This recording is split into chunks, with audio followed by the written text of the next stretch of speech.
الرحيم نحمده ونصلي على رسوله الكريم أما بعد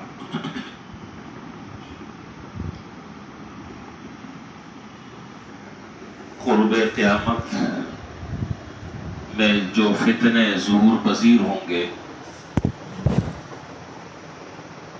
احادیث طیبہ میں ان فتنوں کی تفصیلات بیان فرمائی ہیں اور ان فتنوں کے ظہور کی کچھ علامتیں بیان فرمائی ہیں۔ من جملہ ان فتنوں میں سے ایک بہت بڑا فتنہ دجال کا فتنہ ہے، جس کے بارے میں 2-3 دن سے درس میں وہ حدیث چل رہی ہے کہ جس حدیث میں جناب رسول اللہ صلی اللہ علیہ وسلم نے اس دجال کا پورا نقشہ حضرات صحابہ کے سامنے پیش کیا اور امت کو بتلایا۔ اس سے متعلق کئی باتیں گزر چکی ہیں، اور اس روایت کی آخری جو بات ہے، جو روایت ہم نے شروع کی ہے، وہ یہ کہ دجال ابھی اسی حالت میں ہوگا۔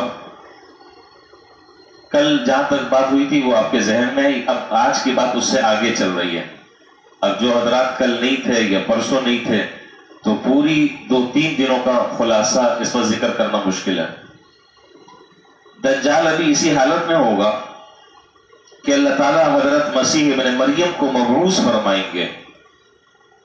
یہاں پر ایک نقطے کی بات سمجھ لینی چاہیے، حضرت عیسیٰ علیہ السلام کے لیے بھی مسیح کا لفظ استعمال ہوتا ہے، اور دجال کے لیے بھی احادیث میں مسیح کا لفظ استعمال ہوا ہے۔ البتہ فرق اتنا ہے کہ جہاں بھی احادیث کی کتابوں میں اور روایتوں میں دجال کا تذکرہ یا مسیح کا تذکرہ اور اس سے مراد دجال ہے تو اس کے نام کی صراحت ہوتی ہے، مسیح دجال، اس کو کہا جاتا ہے مسیح دجال۔ یہ مسیح دجال یہ ضلالت اور گمراہی پر ہے، اور حضرت عیسیٰ علیہ السلام کے لیے بھی مسیح کا لفظ استعمال ہوتا ہے، اور وہ ہدایت کے پیشوا اور امام اور مقتدی ہیں۔ اب سوال یہ کہ دجال کو مسیح کیوں کہتے ہیں اور حضرت عیسیٰ علیہ السلام کو مسیح کیوں کہتے ہیں، اس کی بہت ساری احادیث میں اور کتابوں میں وجوہات بیان کی ہیں۔ میں 1-2 باتیں اس سلسلے میں عرض کر دیتا ہوں، اس کے بعد روایت جو شروع کی ہے اس کو آگے چلاتے ہیں۔ دجال کے لیے جب مسیح کا لفظ استعمال ہوتا ہے تو مسح کا معنی ہوتا ہے کسی چیز کو سپاٹ کرنا، برابر ہاتھ پھیر دینا کسی چیز پر۔ تو دجال کو مسیح اس لیے کہتے ہیں کہ اس کی ایک آنکھ اور ایک ابرو نہیں ہوگی، اور بعض حضرات نے کہا کہ دجال کو مسیح کہنے کی وجہ یہ ہے کہ جس طریقے سے انگور کے دانے خوشوں میں برابر ہوتے ہیں، بس اوقات کوئی دانہ ابھرا ہوا ہوتا ہے تو اس کی ایک آنکھ دوسرے آنکھ کے مقابلے میں ابھری بھی ہوتی ہے، اس وجہ سے اس کو مسحون سے یہ مشتق ہے۔ اور مسح یمسح کا معنی کسی چیز کو پر ہاتھ پھیرنا، کسی چیز کو پوچھنا، صاف اور برابر کرنا، اس اعتبار سے اس کو مسیح دجال کہتے ہیں۔ اور حضرت عیسیٰ علیہ السلام کے لیے جب یہ لفظ استعمال ہوتا ہے تو اس صورت میں یہ اسم فاعل کے معنی میں استعمال ہوتا ہے، مسیح بمعنی ماسح، مسیح بمعنی ماسح۔ اب ماسح کا کیا معنی ہے کہ حضرت عیسیٰ علیہ السلام کا یہ معجزہ تھا کہ وہ مادرزاد اندھوں کو اللہ کے حکم سے زندہ کر دیتے تھے، ہاتھ پھیرتے تھے، ابرس کی بیماری والا شخص ہاتھ پھیرتے تھے، وہ بھلا چنگا ہو جاتا تھا، مردے کو اللہ کے حکم سے زندہ فرما دیتے تھے، اور ان کا یہ معجزہ جو ہے وہ قرآن کریم کے 7ویں پارے میں اس کا تذکرہ ہے۔ یہ بات تو میں نے ضمناً ذکر کر دی۔ فرمایا کہ اللہ تعالیٰ حضرت مسیح ابن مریم کو مبعوث فرمائیں گے، اور آپ آسمان سے دمشق کی مشرقی جانب سفید مینار پر زرد رنگ کا جوڑا پہنے ہوئے اپنی ہتھیلی 2 فرشتوں کے پروں پر رکھے ہوئے اتریں گے۔ جب آپ سر جھکائیں گے تو پانی کے قطرے گریں گے، اور جب سر اٹھائیں گے تب بھی موتی کی طرح چاندی کی بوندیں گریں گی۔ اور روایات میں ہے، یہ تو مسلم شریف کی روایت ہے، باقی حدیث کی دوسری کتابوں میں بھی روایت ہے کہ حضرت عیسیٰ علیہ السلام کا جب نزول ہوگا تو اس وقت ان کے سر سے پانی ایسا ٹپکے گا کہ ایسا لگے گا کہ جیسے کہ ابھی ابھی آپ حمام سے غسل کر کر باہر تشریف لائے ہیں، حالانکہ پانی گر نہیں رہا ہوگا، لیکن خوبصورتی میں اور چمک میں اور صفائی اور ستھرائی میں اس کو تشبیہ دی گئی ہے کہ ایسا لگ رہا ہوگا کہ جیسے موتی کے قطرے جو ہیں وہ نیچے گر رہے ہیں۔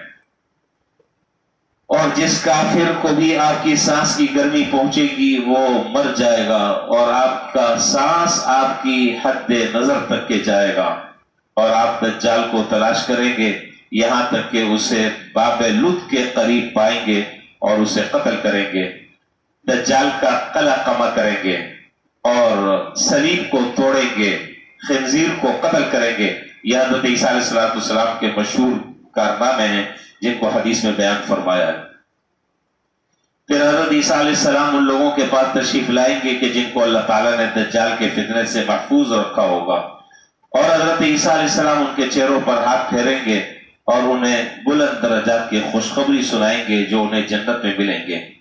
بہرحال اس کے بعد پھر یاجوج ماجوج سے وہ نمٹیں گے۔ بہت سارے کام اللہ تعالیٰ کو حضرت عیسیٰ علیہ السلام سے لینا ہے، اور جب آپ قرب قیامت میں جب آپ کا نزول ہوگا اس وقت وہ ان سارے کے سارے کاموں کو نمٹائیں گے۔ پھر اللہ تعالیٰ اور بھی بہت سارے واقعات درمیان میں ہیں۔ پھر اللہ تعالیٰ بارش نازل فرمائیں گے کہ جس سے کوئی گھر اور کوئی خیمہ نہیں بچے گا، اور وہ بارش ساری زمین کو دھو دے گی، یہاں تک کہ زمین کو چکنے میدان کی طرح بنا دے گی۔ پھر زمین سے کہا جائے گا کہ اپنے پھل اگا، اپنی برکت واپس لا۔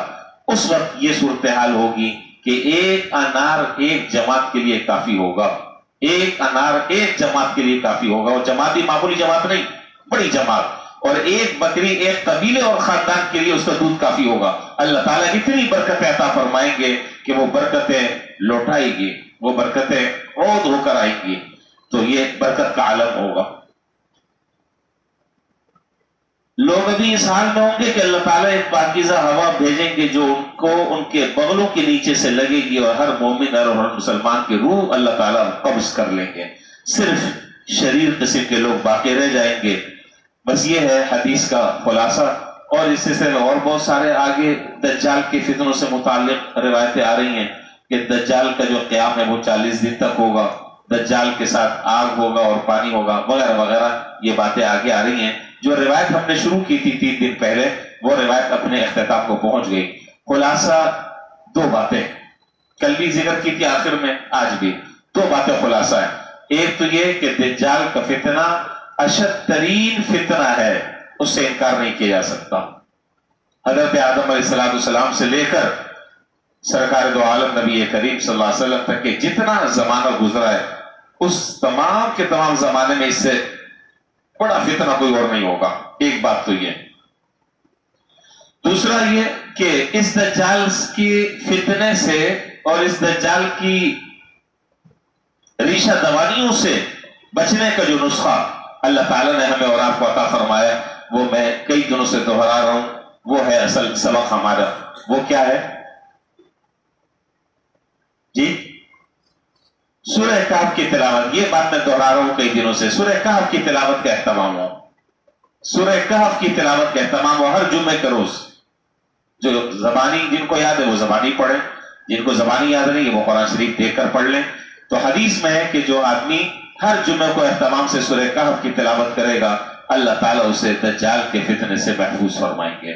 اللہ تعالیٰ ہم سب کی حفاظت بھی فرمائے، اور اللہ تعالیٰ ہمیں اہتمام سے سورہ کہف کی جمعے کے دن خاص طور پر تلاوت کرنے کی توفیق عطا فرمائے۔